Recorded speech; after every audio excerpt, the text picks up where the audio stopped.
Hello dear students, welcome to ବିଭୂତି ଗୁରୁଜୀ online. ଆଜି ଆମେ ଷଷ୍ଠ ଶ୍ରେଣୀ ଗଣିତ ବହିର ଅଭ୍ୟାସ କାର୍ଯ୍ୟ 6.3 ର ସମାଧାନ କରିବା।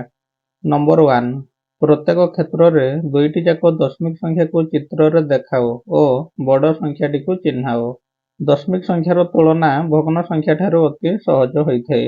ଆମେ ଏହି ଦଶମିକ ସଂଖ୍ୟା ଦ୍ୱୟକୁ ଚିତ୍ରରେ ଦେଖାଇବା ଏବଂ ତାପରେ ଆମେ କିଏ ବଡ଼ କିଏ ସାନ କହିବା, ଅର୍ଥାତ୍ ବଡ଼ ସଂଖ୍ୟାଟିକୁ ଆମେ ଚିହ୍ନଟ କରିବା। କ ଅଛି 0.47 ଓ 0.3। ପ୍ରଥମେ ଦଶମିକକୁ ଆମେ ଭଗ୍ନ ସଂଖ୍ୟାରେ ପ୍ରକାଶ କରିବା। ଭଗ୍ନ ସଂଖ୍ୟାର ତୁଳନା ଆମେ ଯେହେତୁ ଆଗରୁ ପଢିଛେ, ସେହି ଅନୁସାରେ ଆମେ ଦଶମିକ ସଂଖ୍ୟାକୁ ମଧ୍ୟ ତୁଳନା କରିବା।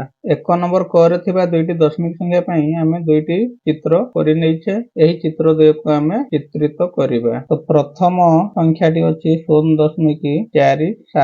ତ ଏହାକୁ ଆମେ ଲେଖିପାରିବା ଯେ 47 ବିଭକ୍ତ ଦଶମିକ ପରେ ଦୁଇଟି ସଂଖ୍ୟା 1 ରେ ଦୁଇଟି ଶୂନ, ଅର୍ଥାତ୍ 100 ଭାଗରୁ 47 ଭାଗ ହେଉଛି ଏହା। ଏହି ଚିତ୍ରଟି ଆମର 100 ଭାଗ କରାଯାଇଛି, ତାର 47 ଭାଗକୁ ଆମେ ରଙ୍ଗ ଦେବା। ସେହିପରି ଦ୍ୱିତୀୟ ସଂଖ୍ୟା ଅଛି ଆମର ଏହି ଚିତ୍ରର 0.3। 0.3 କୁ ଆମେ କଣ ଲେଖିପାରିବା ନା 3 ବିଭକ୍ତ 10 ଲେଖିପାରିବା, କାହିଁକି ନା ଦଶମିକ ପରେ ଗୋଟେ ସଂଖ୍ୟା ଅଛି 10 ଲେଖିପାରିବା। କିନ୍ତୁ ଏହାକୁ ଆମେ 100 ଭାଗ କରିଦେଇଛେ, ତେଣୁ 10 ରେ 10 ଗୁଣନ କଲେ 100, ତେଣୁ 10 ଦଶା 100, ଯଦି 3 ରେ ବି 10 ଗୁଣନ କରିବା 3 ଦଶା 30।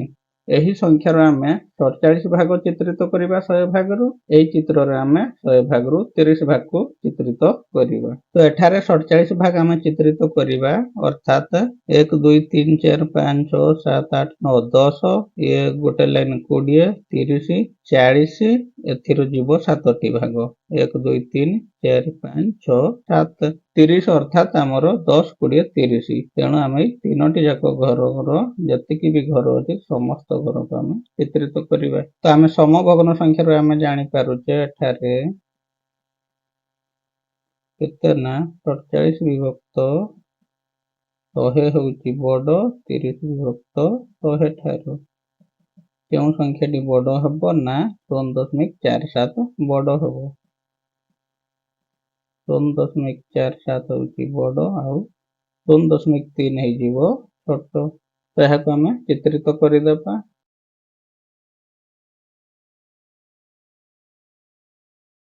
ଏଠାରେ 30ଟି ଛୋଟ ଘରକୁ ଚିତ୍ରିତ କରିବା, ତିନୋଟି ଲାଇନକୁ କରିଦେବା।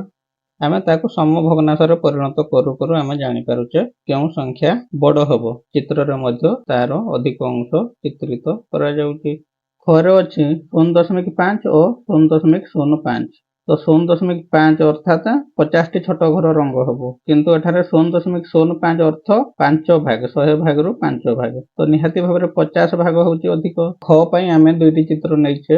ପ୍ରଥମେ ଏହି ଚିତ୍ରଟି ଅଛି 0.5, ତାକୁ ଆମେ କହିପାରିବା 5 ବିଭକ୍ତ 10, କିନ୍ତୁ 100 ଭାଗରୁ କେତେ ହେବ ନା 10 ରେ 10 ଗୁଣନ କଲେ 100, 5 ରେ 10 ଗୁଣନ କଲେ 50, ଅର୍ଥାତ୍ 50 ଭାଗକୁ ଆମେ ଏଠାରେ ଚିହ୍ନିତ କରିବା। ସେହିପରି ଦ୍ୱିତୀୟ ସଂଖ୍ୟାଟି ଅଛି 0.05। ତ 0.05 କୁ ଭଗ୍ନ ସଂଖ୍ୟାରେ ପ୍ରକାଶ କଲେ ହେବ 5 ବିଭକ୍ତ ଦଶମିକ ପରେ କିନ୍ତୁ ଦୁଇଟି ସଂଖ୍ୟା ଅଛି 1 ରେ ଦୁଇଟି ଶୂନ ହେବ। ତ ଏଠାରେ 100 ଭାଗରୁ 5 ଭାଗକୁ ରଙ୍ଗ ଦେବା। ପ୍ରଥମ ଚିତ୍ରରେ ଆମେ 100 ଭାଗରୁ 50 ଭାଗକୁ ରଙ୍ଗ ଦେବା, ଅର୍ଥାତ୍ 10 20 30 40 50। ଏଠାରେ 5ଟି ଛୋଟ ଘରକୁ ଆମେ ରଙ୍ଗ ଦେବା। ତ ଆମେ ଜାଣି ସାରିଲେନି ଏହା 50 ଅଧିକ 5 ଛୋଟ, ତେଣୁ 0.05 ଛୋଟ ହେବ, କିନ୍ତୁ 0.5 ହେଉଛି ବଡ଼। ତ ପ୍ରଥମେ ଆମେ ଲେଖିଦେବା, ଯେହେତୁ ଆମର ଜଣା ପଡ଼ିଗଲାନି, ତାପରେ ଆମେ ତାକୁ ଚିତ୍ର କରିଦେବା। ଏଠାରେ 50 ବିଭକ୍ତ 100 ଟା ହେଉଛି ବଡ଼ ହେଇଯିବ 5 ବିଭକ୍ତ 100 ଠାରୁ। ତ ଅତଏବ ଆମେ କହିପାରିବା 0.5 ହେଉଛି ବଡ଼ ହେବ 0.05 ଠାରୁ। ତେବେ ଏହାକୁ ଆମେ ବର୍ତ୍ତମାନ ରଙ୍ଗ ଦେଇଦେବା। ସେହିପରି ଏଠାରେ 5ଟି ଘରକୁ ରଙ୍ଗ ଦେଇଦେବା। ତ ଏଠାରେ 0.5 ହେଲା ବଡ଼ ସଂଖ୍ୟା। ଗରେ ସେହିପରି ଦୁଇଟି ସଂଖ୍ୟା ଦେଇଛି 1.5 ଓ 0.68। ଏଠାରେ ପୂର୍ଣ୍ଣ ସଂଖ୍ୟା ସବୁ 0 0 ଥିଲା, କିନ୍ତୁ ଏଠାରେ 1.5 ଆଉ 0.68। 1.5 ଅର୍ଥାତ୍ ଏଠାରେ ଗୋଟେ ସମ୍ପୂର୍ଣ୍ଣ ଘର ରଙ୍ଗ ହେବ ଏବଂ ଆରଟି 0.5 ହେବ। ଦୁଇଟି ଚିତ୍ରରେ ଏଠାରେ ଦର୍ଶାଇବା ଏବଂ 0.68 ପାଇଁ ଗୋଟେ ଚିତ୍ର। ଏଠାରେ ସମୁଦାୟ ତିନୋଟି ଚିତ୍ର ଆମକୁ ଆବଶ୍ୟକ ହେବ। ପ୍ରଥମ ସଂଖ୍ୟାଟି ଅଛି 1.5 ଏବଂ ଦ୍ୱିତୀୟ ସଂଖ୍ୟାଟି ଅଛି 0.68।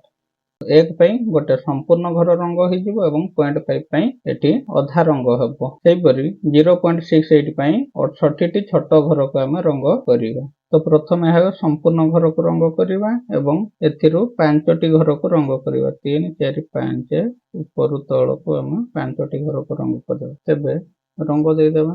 ସେହିପରି 0.5 ପାଇଁ ଆମେ 5ଟି ଲାଇନକୁ ଆମେ ରଙ୍ଗ ଦେବା। 1.5 ଦୁଇଟି ଚିତ୍ର ମିଶିକିରି ଗୋଟେ ସଂଖ୍ୟା 1.5 କୁ ସୂଚେଇଲେ। ସେହିପରି 0.68 ଦ୍ୱିତୀୟ ସଂଖ୍ୟା ପାଇଁ ଆମେ ଏଠାରେ 68ଟି ଛୋଟ ଘରକୁ ରଙ୍ଗ ଦେବା। ଏତିକିରୁ ଏତିକି ଏଇ ଲାଇନରୁ ଆମର ଦୁଇଟା ଛାଡ଼ିକି ଏପଟେ ସବୁ ରଙ୍ଗ ହେବ। ଏଠାରେ ଯେହେତୁ ପୂର୍ଣ୍ଣ ସଂଖ୍ୟା 1 ରହିଛି, ଏଠାରେ 0 ରହିଛି, ତେଣୁ ଆମେ ପୂର୍ଣ୍ଣ ସଂଖ୍ୟା ଯାହାର ବଡ଼ ଥିବ ଆମେ ଜାଣିପାରିବା ଯେ ସେହି ସଂଖ୍ୟାଟି ବଡ଼। କହିପାରିବା 1.5 ହେଉଛି ବଡ଼ ହେବ 0.68 ଠାରୁ। ଏହିପରି ଭାବରେ ଆମେ ଦଶମିକ ସଂଖ୍ୟାକୁ ତୁଳନା କଲା ବେଳେ ସଂଖ୍ୟା ଦୁଇଟିକୁ ଦେଖୁ ଦେଖୁ ଆମେ ଜାଣିପାରିବା କେଉଁ ସଂଖ୍ୟାଟି ବଡ଼ ଏବଂ କେଉଁ ସଂଖ୍ୟାଟି ସାନ। ଏ ବିଷୟରେ ଆମେ କ୍ୱେଶ୍ଚନ ନମ୍ବର 2ରେ ଅଧିକ ଜାଣିବା। ନମ୍ବର 2, ପ୍ରତ୍ୟେକ କ୍ଷେତ୍ରରେ ଥିବା ଦଶମିକ ସଂଖ୍ୟା ମଧ୍ୟରୁ କେଉଁଟି ବଡ଼? କ ଦେଇଛି 0.93, ଏଠାରେ ଦେଇଛି 0.093, ଖରେ ଦେଇଛି 1.1, 1.01। ତ ଏଠାରେ ପୂର୍ଣ୍ଣ ସଂଖ୍ୟା 00 ରହିଛି, ଏଠାରେ 11 ରହିଛି। ତେଣୁ ଆମେ ଜାଣିପାରିବା ନାହିଁ ଦଶମିକ ପୂର୍ବ ସଂଖ୍ୟାକୁ ଦେଖିକି। ତେଣୁ ଆମେ ଦଶାଂଶ ଶତାଂଶ ଘରକୁ ତାପରେ ତୁଳନା କରି ଦେଖିବା। ତ ଏହିପରି ଭାବରେ ଆମେ ଦଶମିକ ସଂଖ୍ୟାକୁ ଦେଖୁ ଦେଖୁ ଜାଣିପାରିବା କିଏ ବଡ଼ କିଏ ଛୋଟ। ତେଣୁ 0 0 ସମାନ ହେଇଗଲା। ଏଠାରେ ପ୍ରଥମେ 9 ଆସିଗଲା, ଏଠାରେ 0 ଆସିଗଲା। ତେଣୁ 9 ବଡ଼ ଅଛି, ତେଣୁ ଏହି ସଂଖ୍ୟାଟି ବଡ଼ ହେଇଯିବ। ସେହିପରି ଖରେ 1 1 ପୂର୍ଣ୍ଣ ସଂଖ୍ୟାରେ ସମାନ ହେଇଗଲା ଏଠାରେ, ତ ଜାଣି ହେଲାନି। ତାପରେ ଦଶାଂଶ ଘରେ 1 ରହିଲା 0 ରହିଲା, ତେଣୁ 1 ପ୍ରଥମେ ଯେହେତୁ ବଡ଼ ସଂଖ୍ୟା ହେଲା 1.1 ହେଉଛି ବଡ଼ ହେଇଯିବ। ସେହିପରି 0 0, ତ 8 ପ୍ରଥମେ ଆସିଲା, ଏହା ବଡ଼ ହେଇଯିବ। ଘରେ 1.5 ଏବଂ 1.50 ଦେଇଛି, ତ 1.5 ଯାହା 1.50 ମଧ୍ୟ ସେଇଆ। କାହିଁକି ନା ଆମେ ଦଶମିକ ପରେ ଗୋଟେ ସଂଖ୍ୟା ପଡ଼ିଗଲା ପରେ ତାପରେ ଯଦି 0 ଥିବ 0କୁ ଆମେ ଚାହିଁଲେ ଲେଖିପାରିବା, ନହେଲେ ନାହିଁ। ତେଣୁ ଦୁଇଟି ଯାକ ସମାନ ହେଇଯିବ। ଏହା 15 ବିଭକ୍ତ 10 ହେଉଛି, ଏହା 150 ବିଭକ୍ତ 100 ହେବ। ତ 150 ବିଭକ୍ତ 100କୁ ଯଦି ଆମେ ଲଘିଷ୍ଠ କରିଦେବା, ଗୋଟେ ଗୋଟେ 0 କଟିଗଲେ ସିଏ ମଧ୍ୟ ସେଇ 15 ବିଭକ୍ତ 10 ସାଙ୍ଗେ ସମାନ ହେବ। ତେଣୁ ଏଠାରେ ବଡ଼ ଛୋଟ କେହି ନୁହଁ, ଦୁଇଟି ଯାକ ସମାନ ହେବ। ସେହିପରି 0 0 ପୂର୍ଣ୍ଣ ସଂଖ୍ୟା 0 ରହିଲା, ଜାଣି ହେଲାନି। ତ ପ୍ରଥମେ 0 ଅଛି ଦଶାଂଶ ଘରେ, ଏଠାରେ 1 ଆସିଗଲା, ତେଣୁ ଏହା ହେଇଯିବ ବଡ଼। ଯାହାର ପ୍ରଥମେ ସଂଖ୍ୟା ଆସିଯିବ ସିଏ ହେଇଯିବ ବଡ଼। ଯଦି ଉଭୟ ସଂଖ୍ୟାର ଏକା ସ୍ଥାନରେ ସଂଖ୍ୟା ଥିବ, ତେବେ ଯେଉଁ ସଂଖ୍ୟାଟି ବଡ଼ ସେଇ ସଂଖ୍ୟାଟି ବଡ଼ ହେଇଯିବ। ତେବେ 2 ନମ୍ବରରେ ଆମେ ବଡ଼ ସଂଖ୍ୟା ପଟେ ବଡ଼ ଚିହ୍ନ ଦେଇ ଆମେ ଦର୍ଶାଇଦେବା କେଉଁ ସଂଖ୍ୟାଟି ବଡ଼। ତ ଆମର ଏଇ ସଂଖ୍ୟାଟି ହେଉଛି ବଡ଼। ଏଠାରେ 1 1 ସମାନ ହେଲା, ପ୍ରଥମେ 1 ଆସିଲା, ତେଣୁ ଏହା ହେଇଯିବ ବଡ଼। ଏଠାରେ ପ୍ରଥମେ 8 ଅଛି, ପୂର୍ଣ୍ଣ ସଂଖ୍ୟା 0 ଅଛି, କିନ୍ତୁ ଏଠାରେ ଦଶାଂଶ ଘରେ 0 ରହିଛି, 8 ଅଛି, ତେଣୁ ବଡ଼ ହେଇଯିବ। 1.5 1.50, ଏହାକୁ ଆମେ ସମାନ ବୋଲି ନେଇପାରିବା। ଏଠାରେ ବଡ଼ ନୁହଁ କି ସାନ ନୁହଁ। ଉଁରେ ଆମର କ'ଣ ହେବ ନା ପ୍ରଥମେ 1 ଆସିଗଲା, ଏଠାରେ 0 ରହିଛି, ତେଣୁ ଏହି ସଂଖ୍ୟାଟି ବଡ଼ ହେବ। ନମ୍ବର 3, ତୁମ ମନରୁ ଯେକୌଣସି ଦୁଇଟି ଦଶମିକ ସଂଖ୍ୟା ନିଅ ଓ ସେ ଦୁଇଟି ମଧ୍ୟରେ ବଡ଼ ସଂଖ୍ୟାଟିକୁ ବାଛ। ତୁମେ ବଡ଼ ସଂଖ୍ୟାଟିକୁ କିପରି ଚିହ୍ନଟ କଲ ଲେଖ। 2 ନମ୍ବର ଆମେ ଯେପରି କଲେ ସଂଖ୍ୟା ଦୁଇଟିକୁ ଦେଖୁ ଦେଖୁ ଆମେ କହିଦେଲେ କେଉଁ ସଂଖ୍ୟାଟି ବଡ଼ ହେବ। ତ ସେହିପରି ଭାବରେ 3 ନମ୍ବର ପାଇଁ ଆମେ ଦୁଇଟି ସଂଖ୍ୟା ନେବା, ସେ ସଂଖ୍ୟା ଦୁଇଟି ମଧ୍ୟରେ ବଡ଼ ସଂଖ୍ୟାଟିକୁ ବାଛିବା।